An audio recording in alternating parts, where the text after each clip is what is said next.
दर्शक हो नमस्कार. के न्यूजमध्ये आपल्या सर्वांचं स्वागत आहे. मी आता राधानगरी येथे उभा आहे. तर आत्ताच लोकसभा होऊन गेली. लोकसभेनंतर आता विधानसभा काही दिवसावरतीच म्हणजेच काही महिन्यावरतीच येऊन ठेपलेली आहे. वेगवेगळ्या पक्षातील जे कोणी इच्छुक असतील उमेदवार त्यांच्या वेगवेगळ्या माध्यमातून सोशल मीडिया असतील किंवा बॅनरबाजीच्या माध्यमातून असेल ते आपली इच्छुकाची उमेदवारी स्वतः जाहीर करत आहेत.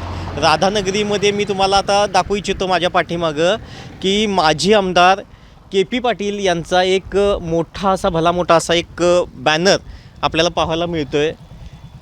त्याच्या पाठीमागे असं लिहिलेलं आहे, संकल्प नवा बदल हवा, माजी आमदार के.पी. पाटील. अशा आशयाचे फलक इथे लागलेले आहेत. के.पी. पाटील गेले 10 वर्ष झाले या राधानगरी बुदरगड आजरा मतदारसंघामध्ये आमदार राहिलेले आहेत. आता विद्यमान आमदार प्रकाश आंबेडकर यांच्याविरुद्ध ते एक प्रकारे हा बॅनर लावून शड्डू ठोकतायत की काय असे आता बघायला मिळतात. आता ते नेमके महाविकास आघाडीमध्ये शरद पवार गट असेल, त्याच्यानंतर उद्धव ठाकरे गट असतील किंवा काँग्रेस असेल, नेमके ते कोणत्या गटामध्ये प्रवेश करतात अजूनही गुलदस्त्यामध्ये आहे. तरीसुद्धा आपण त्यांचा एक प्रचारच ह्या माध्यमातून ह्या फलकाच्या माध्यमातून केलेला आहे. अशा असंख्य असे फलक त्यांनी राधानगरी असतील, बुदरगड असतील, आजरा असतील या ठिकाणी त्यांनी लावलेले आहेत.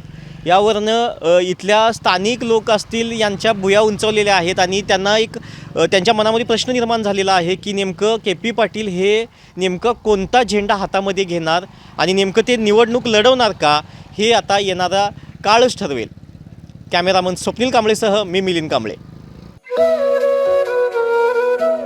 गोकुळ दूध, पेढे, श्रीखंड आणि बासुंदी सोबत गणपती बाप्पा मोरया.